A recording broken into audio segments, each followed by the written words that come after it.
Limitations are those which are not set by God, but which are set by yourself. And transcending limitations is within your power. Today, with us, we have Meghana K T, who is an inspiration for all of us, who has transcended her limitations, who has been gifted with special abilities, and is able to see far beyond her means. And with that vision, she has been able to crack the UPSC exam not once, thrice. 3 times she's been able to crack, and last time she scored 721st rank. So welcome, Meghana. You're currently working as an Indian Information Service officer, and last year also you were working and you gave the exam along with your work. Wasn't it difficult? Firstly, thank you so much, sir, for having me here. I think I'm truly humbled. It's indeed my absolute pleasure to be here today. Yes, sir, currently I'm in service. I'm undergoing training. Along with that, it was a little difficult to manage time. But I think once your goal is very big and when you are determined, everything else will fall in place. I was able to pull in time. I was able to just be more disciplined about what I really wanted to cover as far as my targets are concerned. So with that, it was just possible. So you're telling the goal should be big. When did you dream of this goal? Why IAS? Yes. So to be honest, there was a point in my life wherein I did not know what I should be doing because of my sudden visual impairment. I was not knowing what to do. There was a vacuum. In back of my mind, I had a lot of options, and one of that was civil services. I had self-doubt. I had self-questions within me. But I thought, let me give it a try. And once I stepped in, there was no looking back. So during my college days, I thought of it. And after I completed my graduation, I stepped into the process, and after that, like I said, there was no looking back. I was able to give attempts consequently. How did you deal with this self-doubt? Like everyone has. See, generally when almost all the aspirants, they have that self-doubt. Whether will I be able to do it? Whether can I crack the exam? And despite, having this special abilities, how were you able to get that courage? From where did you get that courage? 3 times. Yes, sir. I think it is to do with both internal and external factors. Firstly, internally, I started setting small goals. Like this semester, I have to top the college. And when I was completing my graduation, I had set certain short-term goals for myself. When I started accomplishing them, I started believing in myself. So for people who are dealing with self-doubt, I think they should set small goals. That is when one can believe in oneself. And apart from that, sir, I think the external factor was my family. They helped me believe in myself. They encouraged me so much, and that is why I'm here today. So that is how I was able to deal with self-doubt. True. Family plays a vital role in the preparation. That is definitely there. So Meghana, let's take it from the start. Where did you graduate and what was your degree? Yes, sir. Sir, I have done my BA in Journalism, Psychology and English Literature. I studied in Surana College, Jainagar, South End Circle. Okay, so you're a complete Bangalore, right? Yes, sir. Grew up and studied in Bangalore. Great. When I speak about your parents, you said they gave you support. Can you tell, other than emotional support, how else did they support you? Sir, I think the words are really not enough to express and explain how they have been such a wonderful support to me. Because when I started developing this visual limitation, it was very difficult for them also to help me believe in myself and to just go ahead and accept things as they were. It almost felt like my mother took me back to the womb and she helped me see things again. She was just there as a moral support, as an emotional support. My father too truly empowered me with my dreams. He always accompanied me if I had to go anywhere, and they've never told me no for anything. For instance, UPSC. I did not stop. I had got a government job when I was studying in degree itself. But I told them I have a bigger dream. I don't want to settle down for this. Then I was in corporate, I was in state government, then I've been clearing UPSC. So they could have at one point told me, this is fine, this is enough now.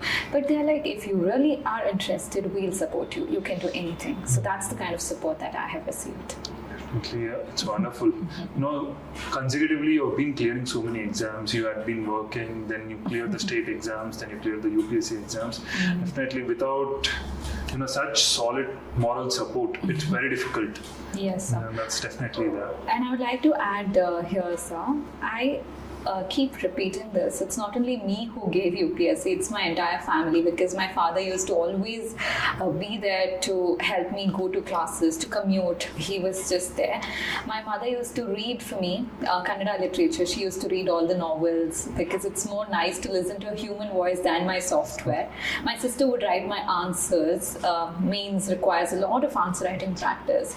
So it's like combined effort of the entire family. Definitely. That's why I asked the question. Other than emotional support, Yes. because I could see that. Because even I've been a witness to your growth, Yes. I could see the amount of efforts your parents are putting, so that one day you will stand tall. Very true, sir. Right. Coming to UPSC journey, so when you started out, prelims. That's one of the toughest hurdles for UPSC aspirants. Every phase is a tough hurdle. But when you were approaching for prelims, what was your strategy? Like, what did you do? Because you have been successfully able to clear prelims. So what did you do to, Yes. prepare for GS? So firstly, I had notes for combined pre and mains. So I used to refer that. Along with that, after Jan Feb, I would focus completely on prelims, especially on revision. Secondly, on test series. And because I have soft material, I read through soft copies. I've had my own notes. So I would refer my previous year notes, my previous year test series. And I derive a lot from synopsis because I can't read like others multiple sources. I can't read as much as others do. So I would rely on revision of minimum material, and I would make the best use of synopsis because there's so much learning in that. And I would sit down and analyze after each test, where is that I'm going wrong, and I would analyze where is my intuition working right for me. So with all these combined strategies, prelims is not my strength also. It's not like I score 100 plus. I always manage to get a little above my cutoff. I managed to clear, but somehow with all these combined strategies, I was able to score. Now with your special ability, definitely for prelims you said you made notes, but when you're revising, you want to go to certain point, you want to search for something immediately. How did you deal with that? Like, immediately, okay, this is something I have to pick up. Now, let's say NCERT is something fundamental. So when you're reading NCERT, okay, this is some topics that I need to read. How would you navigate this difficulties? Because definitely when you're going to listen to the notes, it's going to take time for you to come to the point. Yes. When you're studying through auditory means, it takes a lot of time, sir. I've heard people telling they read for 8 hours, 10 hours, but I don't know, in my case, it was easily 13 to 15 hours. So I have given it a lot of time. And secondly, revision is no revision at all. I can't just glance at things. I have to listen to it. Probably I can increase a bit of speed, but still I have to go through each and everything so that I know where what is. And another thing is I would make my own shorthand notes, have Excel, and have key points in it. So that was like a quick go-to. So I would use certain permutations, combinations, and know where things are. And when some door closes, automatically another door opens. So that way my memory is very sharp. I have a very, very sharp memory. I can recollect things, where what is. So with that I was able to handle. As you said, when a door closes, a window opens. God has given you more abilities than you can think. Yes. Definitely. Because it requires a lot of effort, as far as I can see. When you're reading, you can read faster. But when you're listening, you have to listen to everything. So it takes time, and definitely it's more hours you have to put in. Definitely. That's why I say you're an inspiration. Because putting in... This is one thing that students don't do. They don't put in efforts. Yes. Despite having all the means, they're not able to put efforts. And when people like you stand out over there, trying to show how to go, that's one of the leadership qualities that is essential. Now, after prelims, that's it. When you're coming to the mains, choosing the optional, you have taken Kannada literature. Yes. But you are a graduate in English literature. Why the switch? What made you choose Kannada literature as your optional? So firstly, out of passion, I always read Kannada novels. So when I saw the syllabus, I felt like I already knew a couple of things there. And I wanted to choose something that will be quite a recreation too. It shouldn't make me feel like I'm studying, I'm reading. Rather, it should be a kind of enjoyment when I'm studying. Kannada literature gave me that kind of confidence. So that is why I chose Kannada literature, because that I can truly enjoy the process. And apart from that, when I just saw the ecosystem for Kannada literature, it was well established. There was test series, the material was available, the guidance was right there. So considering all these factors, I chose it quite wisely. That's good. Now, there's an important note over there, as you said. When you're choosing optionals, I think the ecosystem matters a lot. Yes. Because the ecosystem supports you. Absolutely. So definitely, that's a vital thing that most aspirants don't see. They tend to jump into their optionals without seeing the support that the ecosystem provides. Yes. Whether there is an ecosystem there, first of all. Yes. Many students tend to take the optionals without saying, okay, there is no ecosystem here, but I'll take, let me see, that's a wise decision that you have taken. With respect to the optionals also, so you have been consistently scoring about 270, 280 in your optionals. And whereas when I see other candidates, they're struggling at 240 to 250. Why do you think there's such a huge difference that's occurring? What is enabling you to score that additional marks that other aspirants, despite multiple attempts, are not able to reach? Sir, I'm very thankful to Venkateshappa sir. Sir's test series was very helpful. It really helped me understand to know where are my weaknesses. That is where I could work on specifically. Why I could score relative more marks consistently is I was able to interpret paper 1 and paper 2 in a particular way. I was able to do comparative analysis and also comparative criticism. I would put in theory points in paper 2, which is more of novels and it's more of a reading, and I would also give examples of paper 2 and paper 1, so that I think organically built in a link between both the papers. And secondly, because I also have knowledge of English literature, I would bring in a lot of references and comparative analysis from English literature. And along with that, it's also about how concisely you can bring your perspective in literature. That is more important, and how you can relate the topic to current scenario. If you can bring in something that's more current based. So all these amalgamated factors perhaps help me score 270s in 270s and 280s, but I really wish I could score another 20 or 30 more marks in the upcoming attempts. So guys, Meghna will be giving one more attempt. She's still going to compete with you guys. Yes, but so this is you gave a very interesting point. Literature. So it's irrespective of the language, English, Kannada, it is the essence of the literature. So the ideas that originate in the literature, those ideas you can borrow across languages and you can implement it. That's a very unique way of doing things. Definitely, I think your English literature is coming. Definitely, sir. You told you worked in a corporate job. How did you deal with it? Like when you're working in a corporate job and preparing for UPSC, how would you deal with it? Yes. Because as you said, you need 13 to 15 hours of preparation. Yes. Right? So doing a job at that time, how would you navigate this difficulty? So initially, even to get a corporate job, it was so difficult. Being specially able, I had to knock many doors to get this job. I was in Cisco as project coordinator. Back then, when I decided I have a bigger purpose in life, let me try UPSC, I was not in a position to completely quit job. So I utilized my travel time. I used to attend the foundation classes in the morning, 2 to 3 hours. And after that, I would get into the cab, utilize that 2 hours of journey from one end to other end of Bangalore. Traffic perhaps helped me in preparation. I utilized that adversity into opportunity. And even while coming back, I used to just revise, and I would read certain topics that is more interesting to me, because I would be really tired when I'm traveling back around 10, 11. So that is the time I would read something that I already like, that I already know. So it requires less energy. Morning when I was fresh, I would read something that is new, perhaps news, current affairs, newspaper. So this is how I used to manage. In work, whenever I had some time, I would have 1 or 2 PDFs in the same laptop. I would navigate a little and read. But after I gave one exam, I got that confidence. I felt it within me that I'm definitely capable. I have to quit the job and start full-time preparation. That's when I quit the job. Quit the job. But that's, I think you're one of the people who are telling Bangalore traffic helped you in clearing your UPSC. Because I studied during those hours. Oh, that's fine.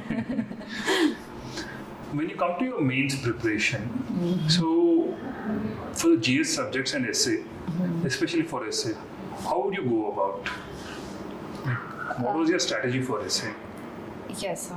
In my initial attempts, I used to follow this amateur method of political, social, economic, the kind of perspectives that everybody gives.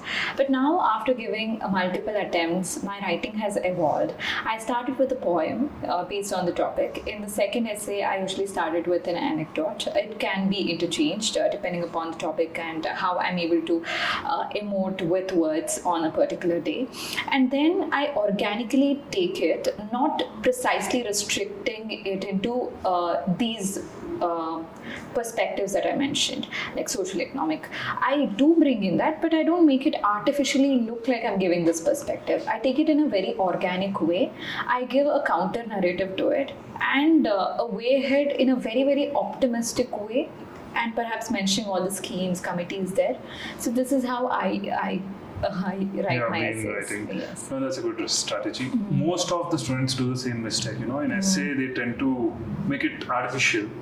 They try to bring in these templates. They try to bring in unnecessary content, actually, irrelevant content to the topic, and they tend to get deviated from the topic. Yes. How would you keep yourself, tuned to the topic? Because this is a challenge in essay. While writing, you tend to go very far from the topic. So how would you always, get back to the topic, or how would you stay with the topic? So first thing is one has to understand the topic very well, and only then should they attempt that particular essay. Many a times it so happens they understand it in a wrong way and then start writing it, and in between they get another perspective, but it's too late. So firstly, make a wise choice, and it's okay if you're spending another 5 minutes there, but ensure that you have understood the statement. For instance, poverty anywhere is threat to prosperity everywhere. So when you're writing an essay for 10 pages, it's very natural for you to deviate in between, derail in between. What should ideally happen is the statement should be running in your mind again and again. Go back to the front page, see the topic again and again, and ensure that you are in the track. And every paragraph or every 2 paragraphs, you have to ensure that you're connecting back to that statement.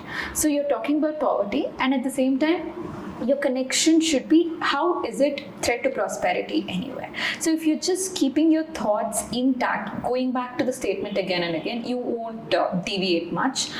And what I also do is, in the beginning, when I've understood and when I make this rough sketch in the last page, I also have multiple perspective. So how I can give the first perspective, and then how can I counter it, if I can bring in another perspective within the topic, and finally how to conclude. So if you can have broad 3-4 subparts, and within that you can put in your content. So this is how I do so. That's one of the best ways to do it. If you ask me, even that's what I tell my students. Please approach it in this way. Yes. And coming to your GS, so in GS, how do you study? Like when you come to mains, there's so much of content, right? More than prelims, you need to pick up facts, and you need to. I would say it's a limited.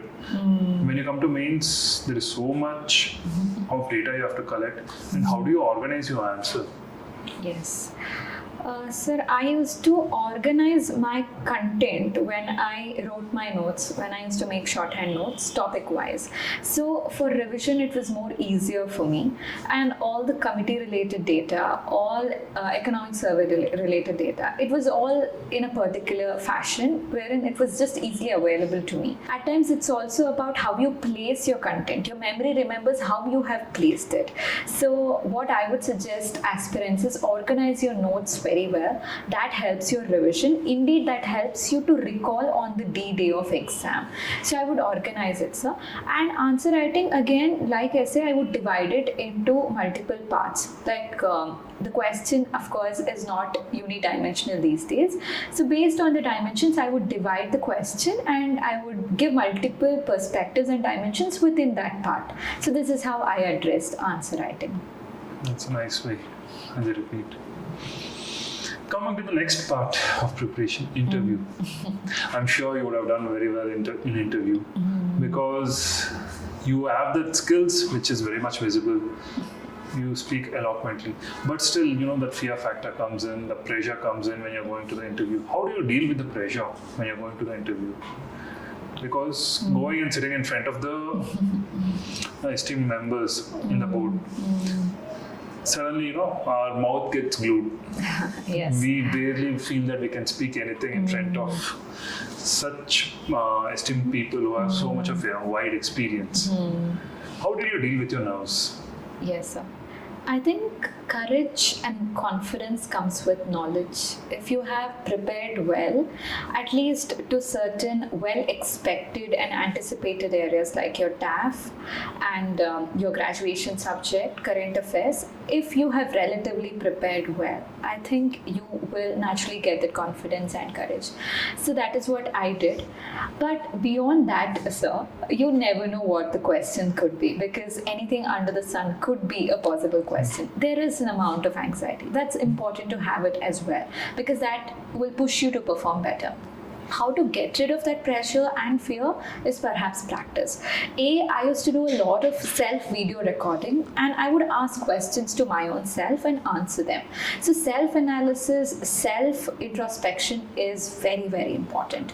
Along with that, I've taken a couple of one-on-one mocks. So they were also very helpful, and of course panel mocks are also very helpful. So all these combined strategies, if you're not able to do a video, full-fledged video, you can just turn on your voice recorder and listen to yourself and understand where is that you can improve personally. If you can listen to yourself, if you are convinced with yourself, I don't think you should just go on convincing others. So these techniques really help me. That's a key takeaway. You should be convinced with yourself when you're doing this. That's definitely true. Because you always tend to keep yourself in the highest standard more than others, and you want to reach to that standard. So you understand, okay, am I reaching there or not? Absolutely. That's a really good takeaway. Coming to your service, how has it been? Like, Indian Information Service is a new service. Yes. So can you just tell us about how, what work does your service do, and how happy you have been with your service? So I'm very grateful to be here today, and I'm also very grateful for having cleared the exams multiple times, and I have the choice. I can just choose anything from what I have currently. So I've chosen to be in this service because the fundamental role is communication. So we are government communicators, spokesperson to the ministries. We have roles in Press Information Bureau, CBC, and Prasar Bharati. Two wings under it are All India Radio, Doordarshan. So fundamentally, the role is to give out the government information, communication to people, to media, and ensure that information is reaching out to everyone. So let's come back to your preparation stage. If you had to redo something in your preparation stage, what is it that you would do? So after these many years, there's a lot of learning. There is a sense of maturity. Now I'm more calmer a person, more composed. Perhaps I was not this when I was in my 20s, early 20s when I started. I think more than the content and knowledge, which of course I have acquired, I think it's to do with the mindset. If I have to redo, if I have to go back and stop somewhere and pick something, probably it's this mindset of being more calm and being more grateful. This is what I would like to pick up. So. That's a great thing that what you said, because everyone tends to say, maybe I should have prepared something like this, I should have prepared. Speaking about, personality development. So that's one way of telling to the students, yes, you need to take the exam with steel nerves. That's definitely a very good view. In the preparation stage, after going, let's say your prelims is done, you await your results. How do you deal with that? When you're waiting for your results, would you start preparing? Let's say, for example, your mains is done. Interview, you don't know whether you're going to get into the interview or not. Yes. So in that brief period, because it's almost 2 months, your mains results come approximately 2 months later. How do you utilize this time? 2 months period of time. Sir, after putting in so much of efforts for 1, 2, 3 years and giving the exam, coming back, my intuition would tell me that whether I will make it or no. So when I have that sense of clarity within myself, after I will take 2-3 days break and start preparing, irrespective of the timing of the result. I will start preparation. Subjects like optionals, ethics, something that we wouldn't have touched for a long time, essay, I would start working on those areas. After mains, of course, it's a long period. What I have done during those times are, I have read novels, I have done self-help books, I used to listen to podcasts, perhaps improvising on my communication skills. That in turn will also help for my personality test. And slowly glancing through the newspapers so that I am in touch with what is happening. But once the result is out, full swing preparation again. So I've always kept myself in some or the other activity which will help me in turn develop my personality. Maybe fitness, hitting the gym, something or the other which will help to the process. Do you play any sports? Sir, I'm not very interested in sports. Indoor sports? Indoor sports also not keen. You're not a sports person? I'm sporty but not very very much into sports. Very sportive, not very much into sports because of my physical limitation. Otherwise also I'm more into cultural activities. So I like dancing, I like hitting. That's a sport. Always I'm trained to believe it's cultural, so probably You're it is. a professional dancer? Sir, I used to be. After UPSC, quite less, So but I was part of a troupe. Like in which dance form? So this is freestyle. Freestyle, Yes. Western Nice. freestyle. No, because sometimes even with preparation, students, they need to engage in some activities which actually give them a sense of at least, the life is completely not oriented towards preparation. Yes. Because most of the students just involve themselves in preparation so much to the extent that they exclude themselves from every activity in the world. I feel sometimes you need to balance things because too much of preparation alone won't benefit them. It's like after a point of time they'll be reading the subject, but they'll be somewhere else. They would have been transported to some other land.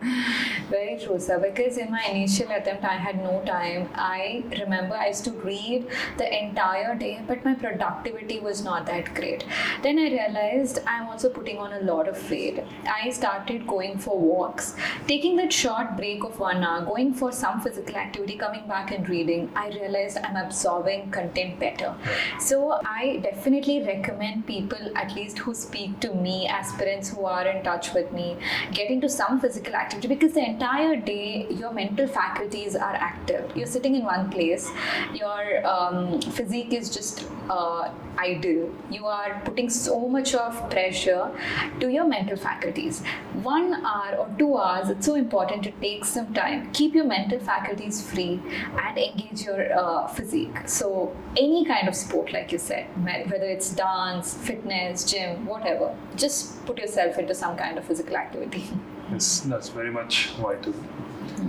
If you had a message to give to the aspirants, what would be the message? So what I want to tell is success is definitely not an accident. It requires a lot of hard work.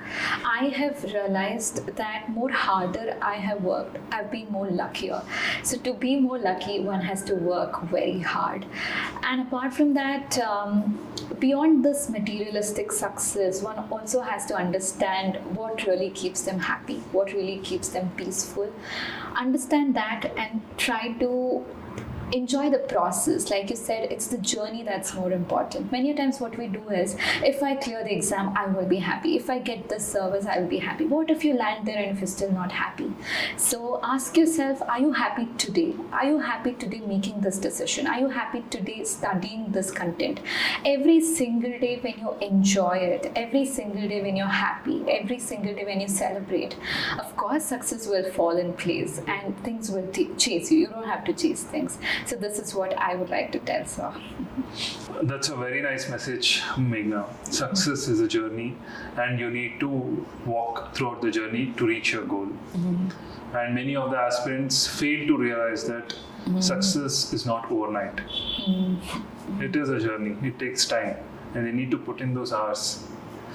But it was really nice having you, Meghna. As I told you, you're an inspiration to me, to everyone, because of the kind of hard work, the kind of dedication you have shown, the kind of willpower that you exhibit. It also keeps motivating us, and we are very happy and proud that we know you. Thanks a lot. Thanks a lot for taking out time and coming over here to give to share your journey, as well as to share some wisdom tenets with our aspirants. Once again, thank you. Thank you, sir. It's my pleasure.